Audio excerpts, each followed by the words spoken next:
হরিকথা শ্রবণের মাধ্যমেই কিন্তু এই যে নাম মহিমা, এই যে নাম অপরাধ, নামের থেকে আমরা কি করে সুরক্ষা পাবো, এগুলো আলোচনা না শুনলে, নাম অপরাধ না শুনলে আমরা বুঝবো।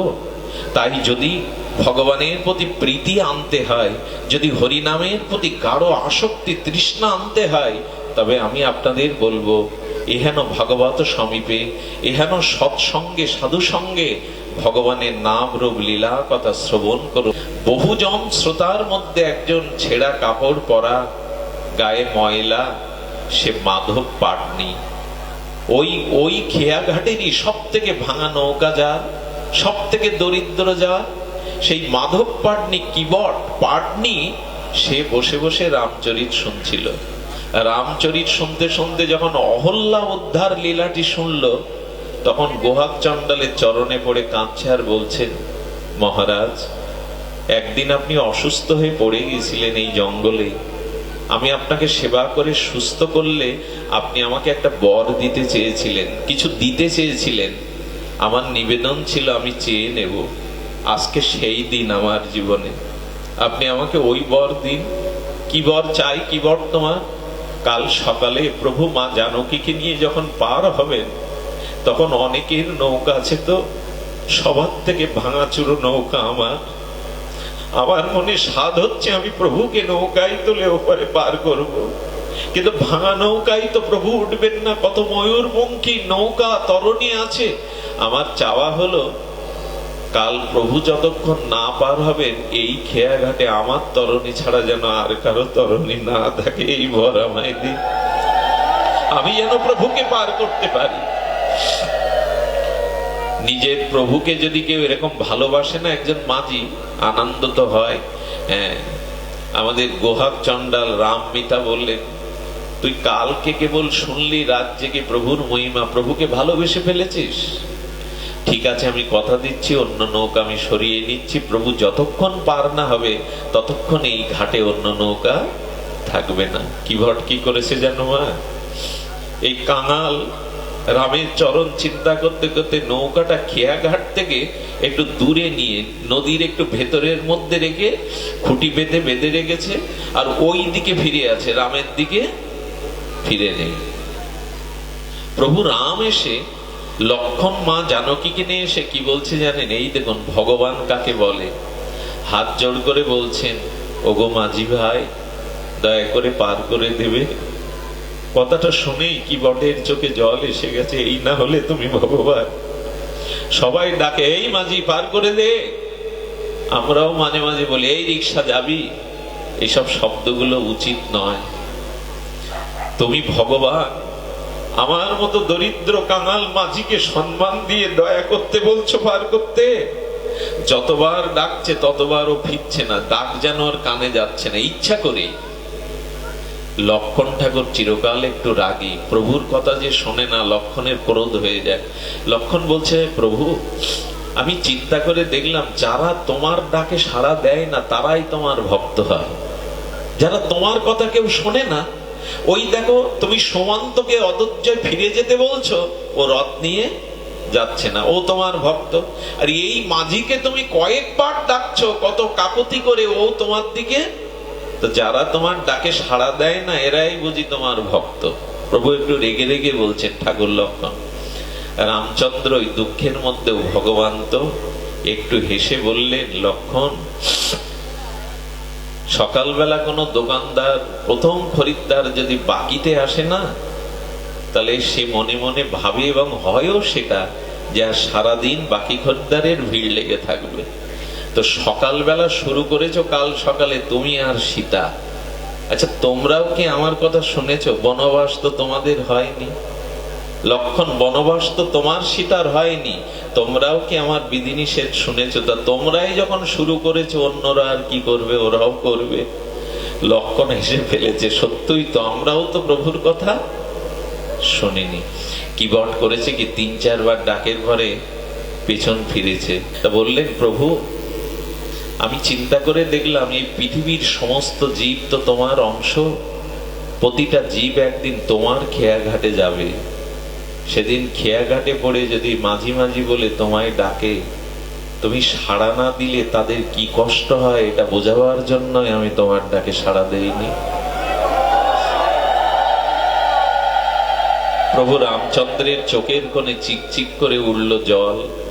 হাত জোড় করে কিবট বলছে, কথা দাও, যেদিন তোমার খেয়া ঘাটে গিয়ে ডাকবে তোমায়, সেদিনে যেন বিলম্ব করো না ঘাটে নৌকা ভিড়াতে উত্তর দিতে।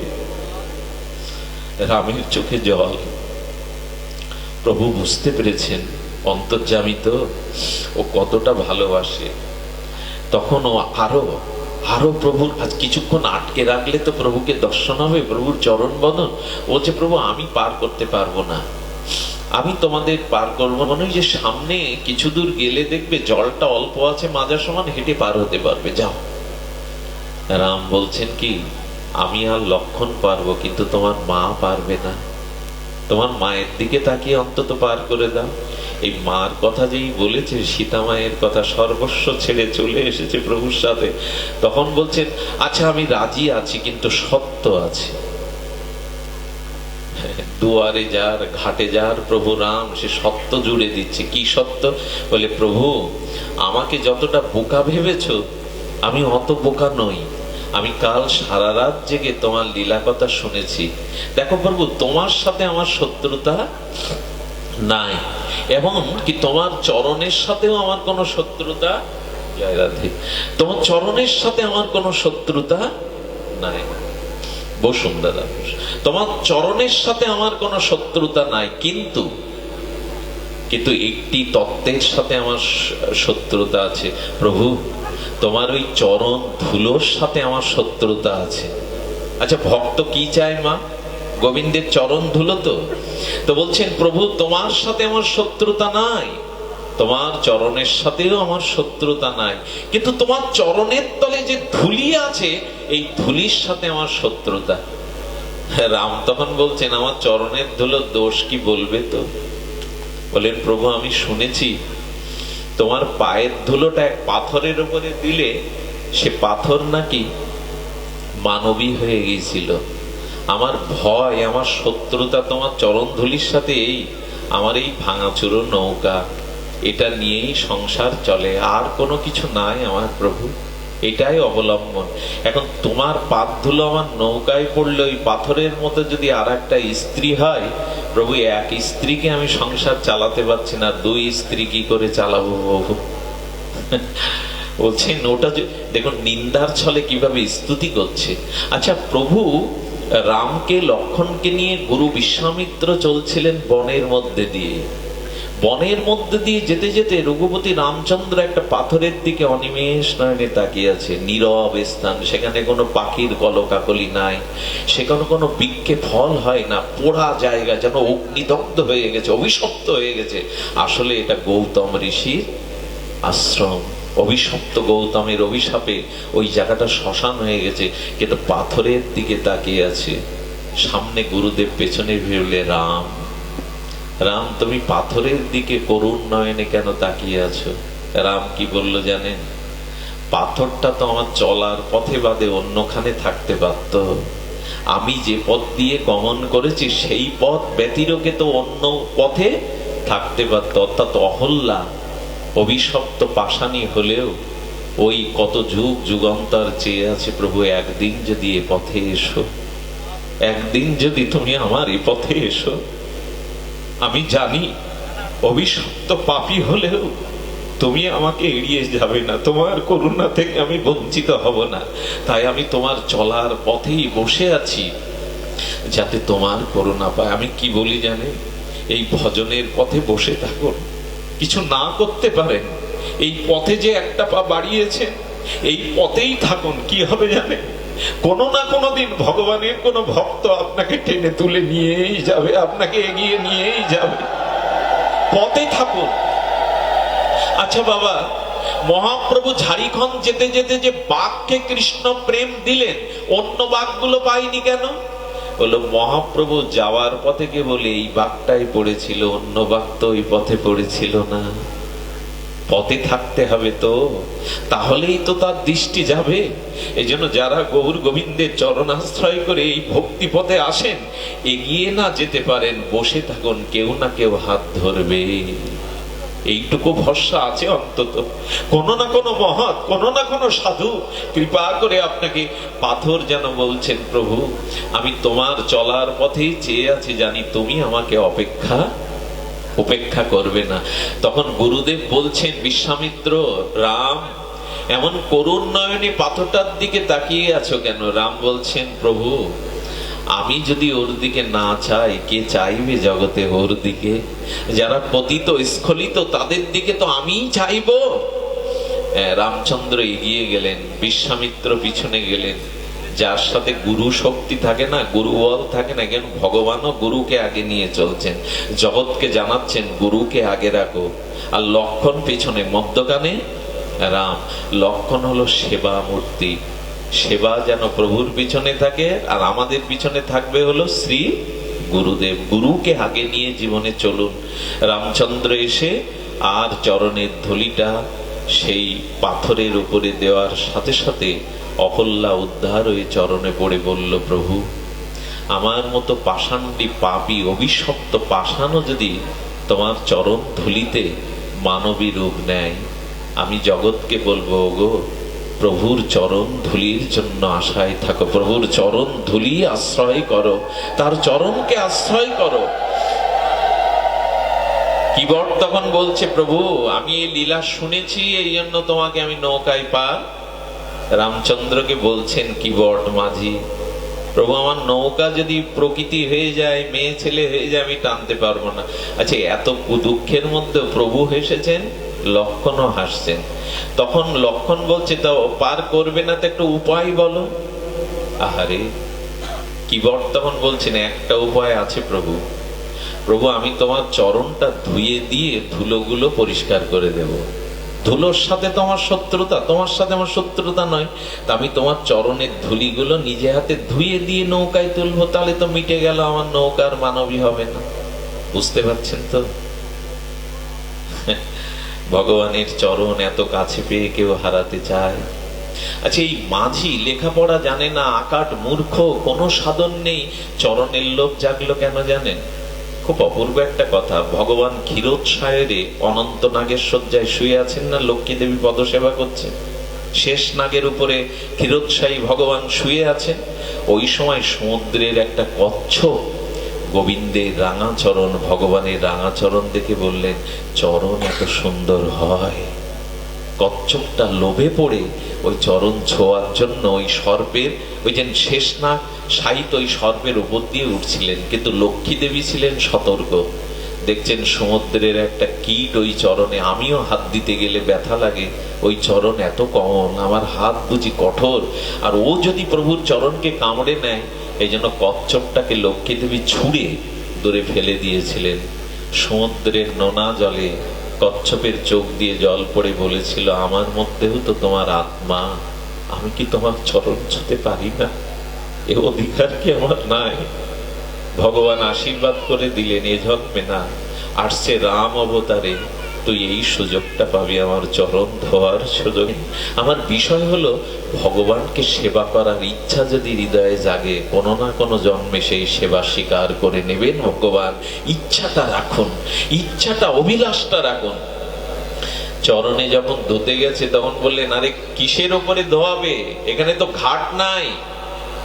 কিবট বলছে, লক্ষণ ঠাকুর আমার যন্ত্র আছে। জল ছেঁচে যে কাঠের যন্ত্রটা না, বিশেষ একটা কাঠের যন্ত্র থাকে, ওর উপরে প্রভুকে দাঁড়াতে বলছেন। বললেন, এর উপরে দাঁড়ান প্রভু। আচ্ছা, জল নেই। লক্ষণ বলছে, তো চরণ বিধৌত করবে, অভিষেক করবে, তো তোমার জল কই? গঙ্গা থেকে জল আনো। ঠাকুর লক্ষণ, ওই যে গঙ্গার জল বইছে না, ওটা এটো। ব্রহ্মা ভগবানের চরণ ধৌত করেছিলেন, ওই চরণ ধৌত চরণামৃত হলো গঙ্গার জল। আমি যদি আমার জলে না ধোয়াতে পারি, অন্যের জল নিয়ে ধোবো কেন? লক্ষণ ঠাকুরের এ কথা বলবার সাথে সাথে কিবটের দুই চোখের ধারা দিয়ে প্রভুর চরণ অভিষেক করতে লাগলো। এই আমার গঙ্গা জল, এই আমার জল। ভগবানকে যদি আনন্দ দিতে হয় না, প্রেম ভক্তি যদি লাভ করতে হয়, তবে সব থেকে বড় উপচার হলো চোখের জল।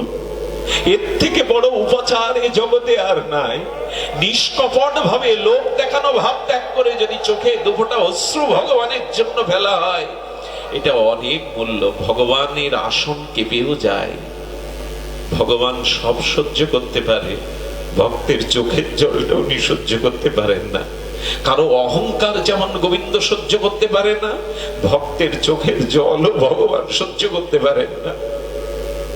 এটা ভগবানকে খুব ব্যথা দেয়।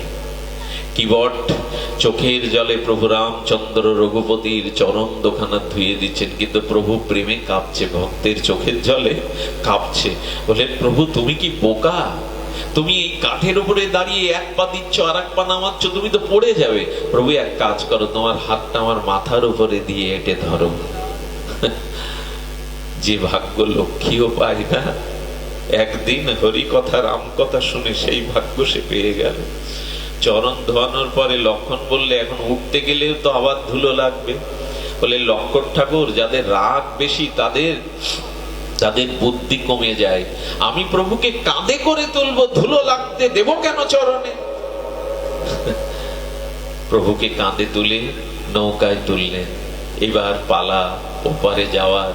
আপনারাও প্রস্তুত হন, আপনারাও প্রস্তুত হন। একদিন আপনার হৃদয় তরণীতেও প্রভু পার হতে চাইবেন।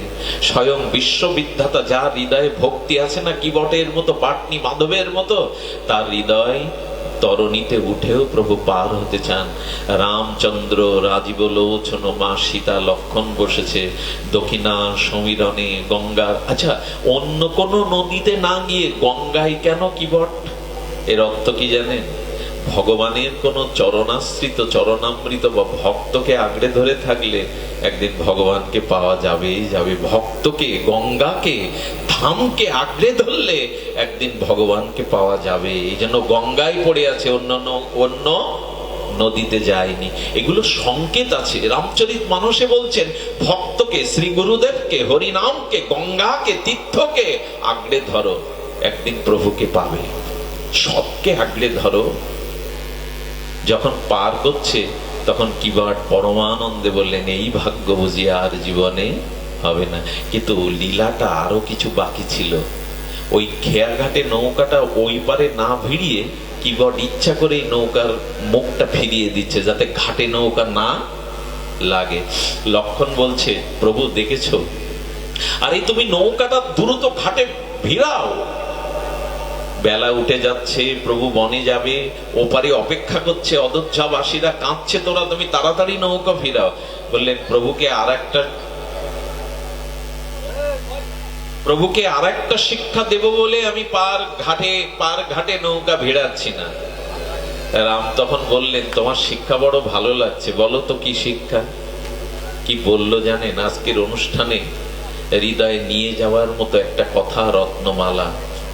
বললেন, প্রভু তোমার নৌকাতে তো আমরা একদিন উঠবো, কারণ কান্ডারি তো তুমি। তোমার নৌকায় যেদিন উঠবো সেদিন ওপারে নিয়ে যেতেও যেন তুমি দেরি করো না, তাড়াতাড়ি নিয়ে যেও।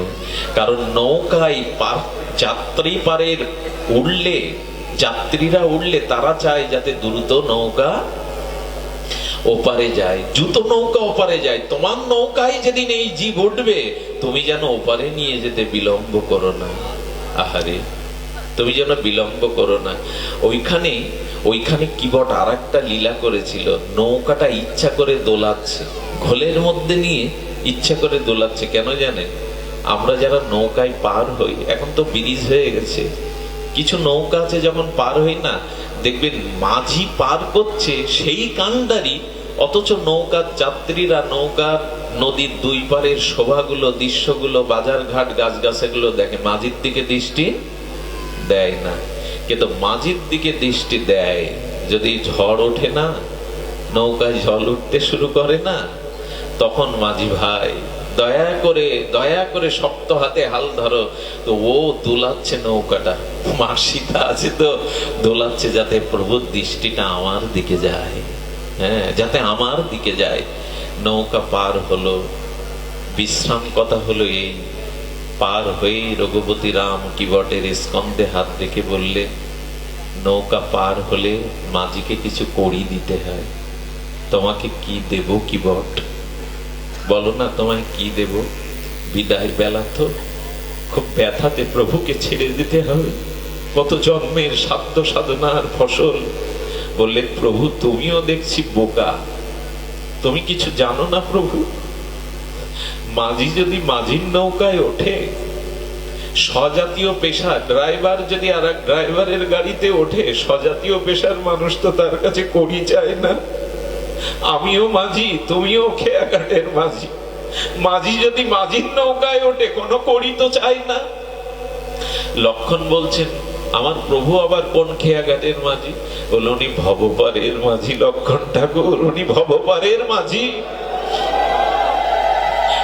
মাঝি যদি মাঝির নৌকায় ওঠে, তাহলে তো কোনো অর্থ নেয় না, করি নেয় না। তবে প্রভু, আমিও তোমার কাছে অনুরোধ নিবেদন আরজি পেশ করে রাখলাম, যেদিন আমিও তোমার নৌকায় পার হব, সেদিন আমার কাছেও করি চাইবে না। আমার কিছুই নেই দেওয়ার মতো, আমার সাধন নেই, ভজন নেই, ভক্তি নেই। আজ যেমন আমি করি নিলাম না, সেদিন তুমিও পার করে দিও, আমি কোনো কড়ি দিতে পারবো না। রামচন্দ্র হেসে বললেন, কোনো কড়ি লাগবে না কি বট, আমি পার করে দেবো। আসুন না, আমাদেরও এই দেহ তরণীতে, সংসার সমুদ্রে আমাদের এই দেহ তরণী হৃদয়ের মাঝখানে প্রভুকে বসায়, ভগবানকে বসায়, আর তার ভাবনা, তার চিন্তা, তার মনন নিয়ে এই জগতের পারটা হয়ে এই ভব সংসার পাড়ি দে। তাহলে ওপারে গেলেও একদিন প্রভু বলবেন, কোনো কড়ি নেব না, আমিও তোমায় শেষের দিনে পার করে দেব।